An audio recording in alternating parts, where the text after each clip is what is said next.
বয়স 17 পার হয়ে 18-র কোঠায়, অথচ শারীরিক গঠন 8 থেকে 10 বছরের এক শিশুর মতো। পায়ে শক্তি না থাকায় বিছানায় শুয়ে বসেই কাটছে দুর্বিষহ যন্ত্রণার জীবন।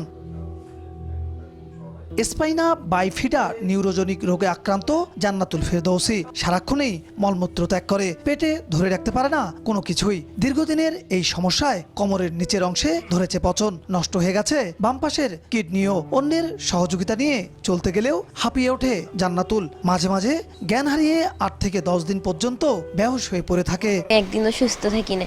আজকে মাথা ব্যথা, কালকে পেটে ব্যথা, আবার কালকে জ্বর আসে।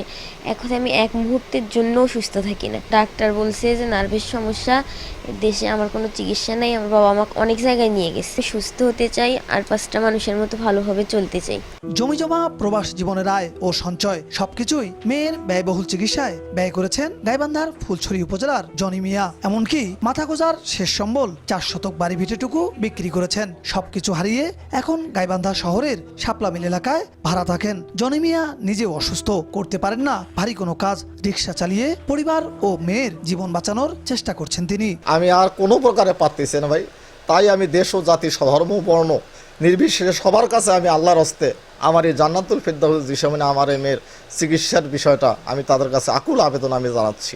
একদিনও ভালো থাকে না। আজকে দেখবেন জ্বর আসতেছে, জ্বরের একটা ট্যাবলেট খাওয়াবেন, জ্বর যদি ভালো হয় আবার দেখবেন যে বমি করে, বমির একটা ট্যাবলেট খাওয়াবেন, দেখবেন আবার কাশি হয়, আবার পেট ব্যথা করে, আবার কোমর ব্যথা করে, আবার হাঁটতে পারে না। এই এত বড় একটা 16-17 বছরের একটা বাচ্চা আমি সব জায়গায় কোলে করে নিয়েই ঘুরি, ডাক্তারের কাছে বলেন সব জায়গায়।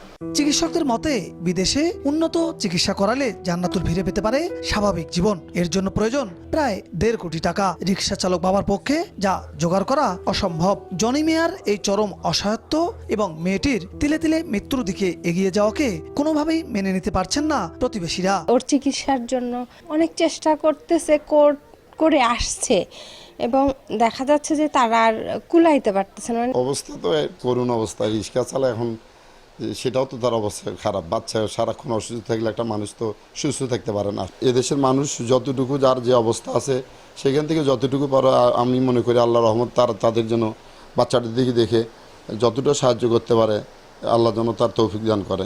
জনি মিয়ার আরও 2 মেয়ে ও 1 ছেলে রয়েছে। জান্নাতুল ফেরদৌসী সবার বড়। বিপ্লব ইসলাম, সময় সংবাদ, গাইবান্ধা।